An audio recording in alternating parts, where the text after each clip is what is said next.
My name's Rebecca Valentino. I'm the dietitian here at the Redwoods, and I've been here since September, and I love it.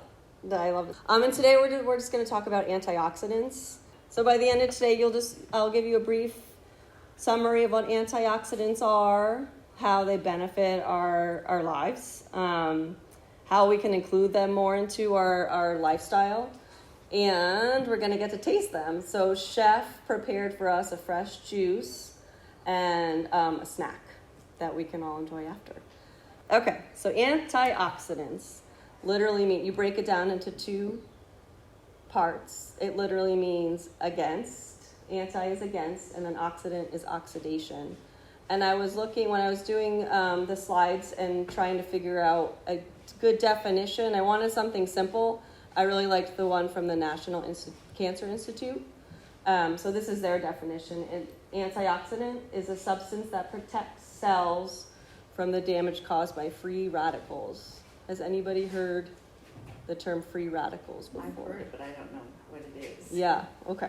So our bodies are made up of cells, right? So does anybody have a guess of how many cells there are in our entire body? Millions. More. 32.7 trillion cells in our body. And so each one of these cells is broken down into molecules. Molecules are broken down into atoms. And basically where I'm getting at is the blue around the edge, those are called electrons. And that's where free radicals come into play. We want electrons to be in pairs.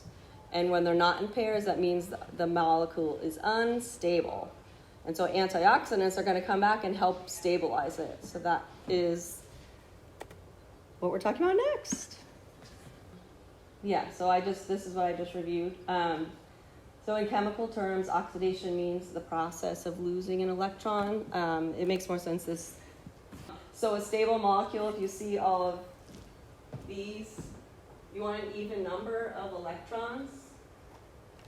When something loses an electron, it's become a free radical. And so one of the electrons is gone, and so that means the atom is no longer stable. So what an antioxidant does, the guy in the blue here with the muscles, he comes in and donates one of his electrons. And so that stabilizes the free radical, so therefore it's no longer a free radical and it can't wreak havoc in our body.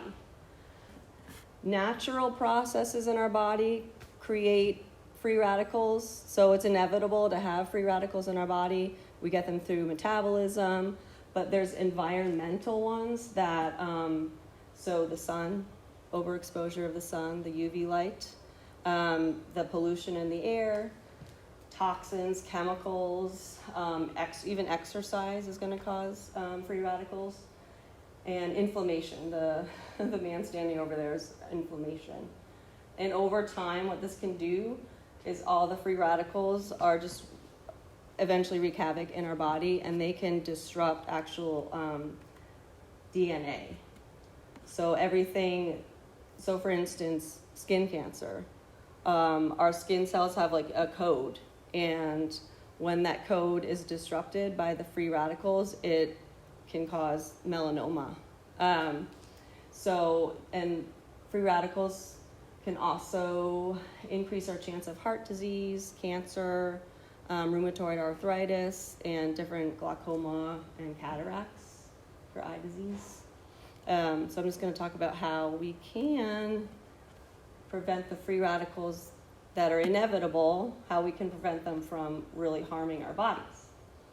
And we can do that through food. So I'm just going to go over some of the antioxidant-rich foods, and a lot of them we have here. So there are 3 vitamins which are high in antioxidants. First, we'll start with vitamin C. We have citrus fruits, peppers, especially the red bell peppers, strawberries, tomatoes, cruciferous vegetables, such as broccoli, Brussels sprouts, cabbage, and white potato. Next, we have vitamin E. So for that, we're looking at seeds and nuts, especially sunflower seeds, tree nuts. We have avocado, whole grains, and salmon. Next up is vitamin A, particularly in the form of beta carotene. And those are your yellow, orange, and green leafies. So for those, we're looking at carrots, sweet potatoes, spinach, winter squash, and the more intense the color, the higher the antioxidant level. And that's it for vitamins. We're going to move on to minerals, specifically selenium, zinc, and copper. Selenium, you're looking at your nuts. Zinc is beans, legumes, eggs, whole grain, and shellfish. And copper, again, is shellfish, seeds, nuts, shiitake mushrooms, and dark chocolate. Next, we have flavonoids, which are your berries, tea, green and black, and dark chocolate again. And lastly, resveratrol, which we find in red wine. So just in conclusion, free radicals are inevitable. They're, like I said, naturally in our body. We're getting them from the different pollution in the air or smoking, sun. So, but we can fight them with different high antioxidant foods. And we do have a lot. I mean, we live in just such a wonderful place for our produce and just organic and non-organic. So, yeah, I'm really happy to be back here in California with the fresh foods.